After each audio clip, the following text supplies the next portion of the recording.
అగ్గిపుల్ల అనుకుంటుంది నేను పెద్ద గడ్డిమేటు నేను కాల్చి పాడేస్తాను ఇప్పుడు అనుకుని అగ్గిపుల్ల బయలుదేరింది. ఒక ఆయన ఆపాడు, సే నువ్వు ఎక్కడికి వెళ్తున్నావు అంటే నేను ఆ గడ్డిమేటుని కాల్చాలని.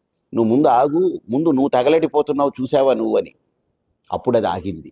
అరే నిజమే కదా, దాన్ని కాల్చడం అనేటువంటి ఆలోచనతో నన్ను నేను కాల్చుకుంటున్నాను, ఇది నేను మర్చిపోయాను అనుకుంది. అలాగా ఒకరిని పాడు చేయాలి అనేటువంటి ఆలోచన ఎక్కడ మొదలైతే ముందు వాడు పాడవ్వడానికి అక్కడే బీజం పడిపోయిందని అర్థం. ప్రకృతి మనకు చూపిస్తుంది కళ్ళారా. ఒకరు కళ్ళ ముందే మనకు ఎన్నో ఎగ్జాంపుల్స్ కనపడుతున్నాయి. ఒకదాన్ని నాశనం చేయాలి, లేదా ఒక వ్యవస్థని కూల్చాలి, లేదా ఒకరిని నాశనం చేసి ఒకరిని రోడ్డుకి ఈడ్చాలనుకునేటువంటి ఆలోచన ఎవడిలో పుడితే కొద్దిగా టైం పట్టొచ్చేమో, కానీ ఆన్సర్ అయితే ఖచ్చితంగా వాడికి వచ్చేస్తుంది దానికి.